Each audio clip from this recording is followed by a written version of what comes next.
Hello everyone. You know, some people would declare that it's raining right now. The nerve. No, no. My world is being watered. So, I've been doing this channel for, I think, 2 years now. Those of you, especially Spacey Tracy, who have been around the entire time, will know that when this channel started, it was merely an extension of a journey that I was on. I spent many years not understanding myself, not understanding the things that happened to me. And one of the biggest things that I did over most of my life was to never accept and appreciate what I had done to survive my life. Instead, I looked at everything as if I was failing. Everything. Failing this, failing that, failing this, failing that. And I kind of wanted to talk to you, at least the best I can, about where all this came from. And if I use words to describe myself that sound egotistical or cocky, I'm just trying to relate to you what I think about myself. And I believe that it's absolutely important to know and believe things about yourself. Even if other people say, oh, you're just being cocky jerk for saying that you're a really charismatic person or something. But we all have certain things, certain abilities, certain gifts within us that make us special and unique. And one of the worst things, let me plug this in, one of the worst things that can happen is if you let those pieces of you die because other people told you that they were not a good thing for you to have or for you to display. And in many cases, it's because you are something that they could never be. So they have to shut it down. So, where do we start? I was born in January of the year 1990. It was an interesting time. Desert Storm was happening. The world was, again, in chaos. A very similar chaos to what we're dealing with now, just through a different time period and different people that were there. I'm a Capricorn, at least according to the star chart when I was born. And I've always been exceptionally sensitive. And I literally mean in the way that people don't like a person to be sensitive. I remember many times saying to my parents, hey, don't treat him like that. Don't say that to him. And what would happen when I displayed my sensitivity is that I would be attacked. And, if my parents end up watching this video, I need you to know, I love you. I think about you every day. There's nothing within me that could not love you. But at the same time, I have to recognize and face what happened in my life if I'm ever to move forward and make sure that it doesn't happen in my children's lives. So, I always overthought in my life, as we talked about in the last video. And one of the reasons I overthought so much was because my house was very complicated. You weren't allowed to grab things like out of the cabinet, and you weren't allowed to grab anything out of the fridge unless you asked first, which there's nothing weird about that rule. Nothing. It's more about the punishments that were associated with breaking rules. And as I got older, the rules did get much more insane. Just to take you kind of where I was, the way I grew up, I moved about 11 times before kindergarten. We were in and out of Section 8 housing in Griffin, Georgia, a place called Piedmont Ridge Apartments. If you've ever lived there, represent. We lived on my family's farm. We lived in a plantation house with my grandma. We lived in North Georgia. We lived in Forsyth County in a small house near my grandfather. We bounced around a lot. And that's definitely not the part about my family that I have a problem with. We didn't have a lot of money. And things were very difficult. And I won't even say it's because my parents were irresponsible. I would say that it's because my parents were extremely young. And both of them were abused when they were children quite severely. So they never necessarily had an opportunity to become what a person like me needed out of parents. I needed reassurance. I needed to be complimented sometimes. I needed to know that I wasn't a horrible person. In fact, I developed an extreme relationship with God when I was young because I had to believe something. I had to believe that if I did everything that I was told is right to do in the Bible and I honored my family, that I would reach heaven from surviving and from being good and being a great person. So when I was young, I had this set of rules within me that I could not break. I was never going to try alcohol. I was never going to try drugs. I was never going to have sex until I got married. There were so many things I would never do. I wouldn't look at a person and think lustful thoughts. I'd rather not look at them at all because I was afraid of when Jesus said, he who lusts upon a woman with his eyes has committed adultery with her already. And I didn't want to be an adulterer because I had seen what adultery can bring to a family. And so when I was young, my father was very angry all the time. He had to work a crap ton of jobs. He never necessarily got to have a life because of me, because I was born, not because of me. I did nothing wrong, ever. But he couldn't go off and live that life that he never had an opportunity to live when he was young either. So he went from abuse to being a very young person with a young child. And in many ways, I believe that there's bitterness towards me because I took away a lot of opportunities, a lot of fun, a lot of different, like he could have been a professional fighter. He was very, very good at fighting. And I feel like in many ways that hung on me, that I am just a nuisance, something in the way in his life. And as an adult, I understand it. But as a child, it seemed like no matter what I asked, the answer was always no. It seemed like any time I had a thought or wanted to invest my opinions into a situation, that I was very swiftly and forcefully reminded that I was a child and that they were the parent.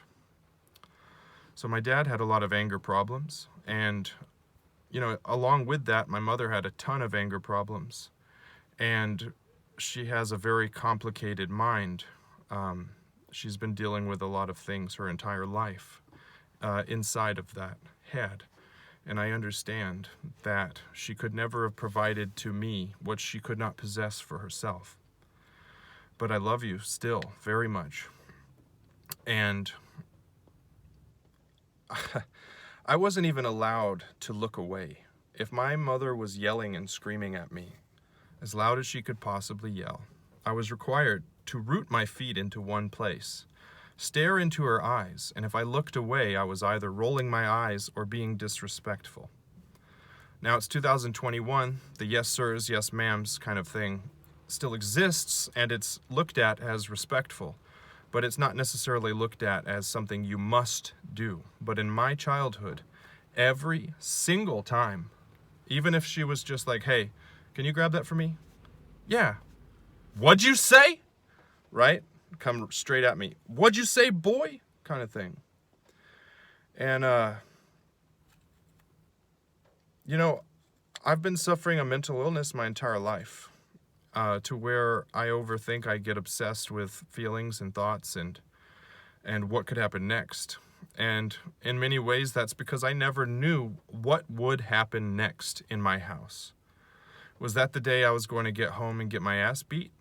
Is that the day I was going to get home and they found something in my room that it was always something to trigger an excuse in a way to have an outburst. And one of the things that I realize my parents suffer from is having no authority ever in their life, ever, as children, and having no control over the abuses and the divorces and the different things they had to go through.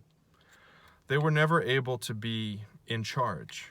So with me and my sister, or my sister and I, they had complete control. And they reminded us that all the time. And I consistently, every single day, felt that I was a worthless piece of shit. And I'm not. I'm not a worthless piece of shit. Okay? But what happened is, since I believed that, the older I got, the more I started doing things to get myself in trouble.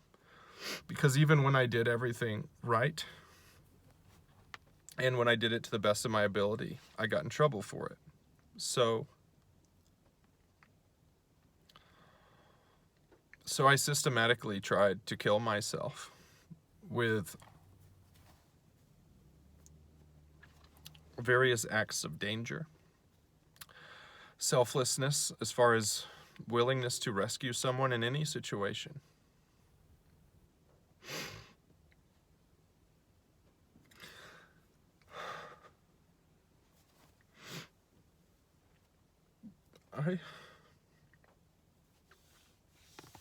I was trying drugs to try to get away. And I remember when I was young, one time, getting on my hands and knees in my bed and just in the pitch dark, screaming to God, give me somebody who loves me as much as I'm able to love them. That's the only thing I wanted. As a little kid, that's the only thing you can want. Kids want what they don't have, right? So I know my parents love me. I know my parents love me. I just don't think they understand how. And all I could ever dream of was becoming a parent and being a dad and having a chance to fix it. And having people who genuinely loved me because they're my children. They're part of me. And I looked for relationships. I always wanted to have a girlfriend because I thought I could find love somewhere else. And I thought that if I picked a good girl and married her young and started my family, that I could move on from everything and that I could have a brand new chance at my life. But it just seemed as I grew and grew and grew, I never was able to grow in my parents' perspective away from being their property. And that's kind of leading to where we are now, and the fact that I don't have a relationship with them, which I wish I did. And I'm sure it'll get there at some point. I'm not writing it out. So I looked, and whenever someone showed me even an ounce of what I thought was love, I fell in love immediately. I fell in love with a lot of people. I have to be completely honest with you that I don't think I knew what love really was for a lot of my life. But I wanted it, and I wanted people to care about me because I am a really good person. Inside of here, all my thoughts are just as they are when I speak to you guys. I truly love you and everyone that I've ever met. And that's a big problem when it comes to relationships, because you want that thing, but you want it reciprocated to you in a certain way. And if you have all-powerful love, you think that that should be delivered to you equally. And so I rushed into a lot of things. I was engaged in high school to someone completely not right for me, someone who cheated on me multiple times. And I would continue to go back. I left for college and got cheated on. She came to visit me up in college and fixed it. Then she went back home, cheated on me again, over and over. And instead of realizing I have worth and value and separating myself from all these issues I had as a kid, I just said, okay, you know what? It's me. I'm not good enough. I'm far away. You should be able to cheat if you need. And that kind of mentality stayed with me for a very long time. And in fact, up until my first marriage,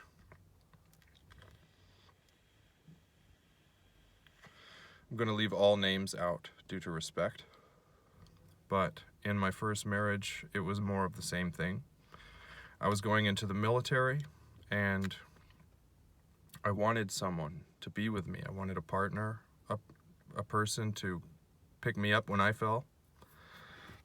And so I rushed into it, and I went into the military. And this is the kind of person I am. I tore my ACL completely 2 weeks before basic training, that is. And I had a new son. He was on the way, my very first child, and I was so happy. I love you, son. I love you so much that when you were 4 days old, I left for U.S. Air Force basic training with a completely severed ACL. I got an MRI before I left. It was completely gone. And I ended up being the guy at the front of the flight who carries the flag, called the guide-on bearer. So I'm basically, the entire formation follows me. So I went my 9.5 weeks of basic training with a completely severed ACL. And then I waited a year at my first base, and I had it repaired. So my son, I was going to use his name. I hate using their names on the internet. I love you so much. I love you so much that every single day I threw my knee back into place every morning when I woke up, and I went and ran. And I ran for you. I ran for you.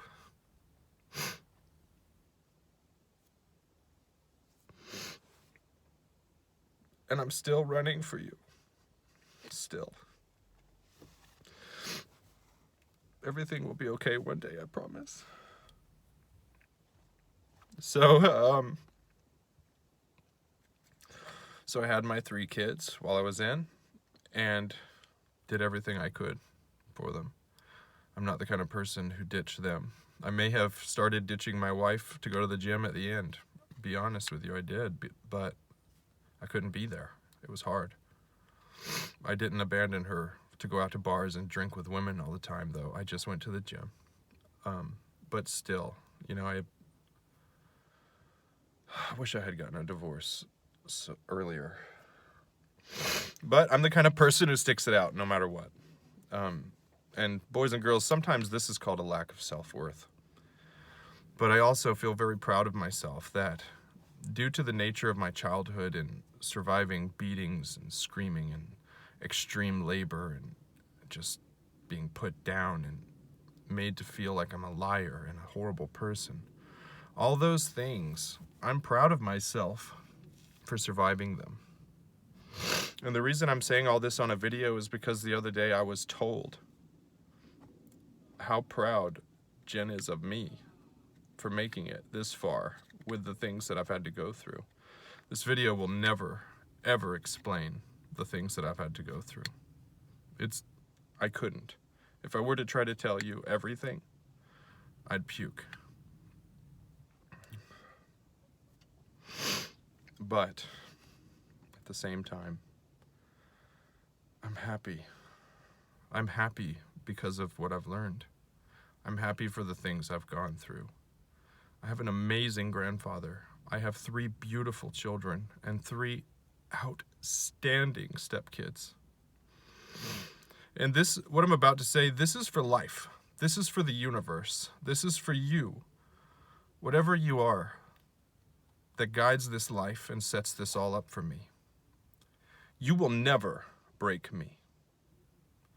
I'm bigger than you. I'm stronger than you, and I love more than you. I will fight until my head gets torn from my shoulders before I give up on anyone. I will never, ever stop fighting for my children, for my family, for this earth. Never. And you can't take that away from me. You can't take it away from me. So, kind of the compilation of all that stuff. One wintertime, I was working out doing pest control, and I started to feel a pang within me that I hadn't felt since I was very young. And it was a solely spiritual feeling. It was a connection. to my ancestors, to my grandfather, to the young version of me who, through so much mistreatment, showed love to everyone. I believe this, that the greatest among men is a servant to all. It doesn't mean you have to give yourself up. It doesn't mean you have to harm yourself. But understand that we are to serve everyone. Everyone. However we can, without letting ourselves be used and abused. I just want to let you know, I'm not just a happy spiritual YouTuber. I'm a survivor of sexual abuse. I'm a survivor of physical abuse, a survivor of mental torture. And I have not lost love. So I am a real survivor. Mom and Dad, I love you and I forgive you. And if you want a relationship, it has to be on my terms. And for the rest of you out there, I don't know if this video is good or bad for you, but I love you. And as always, remember to be still.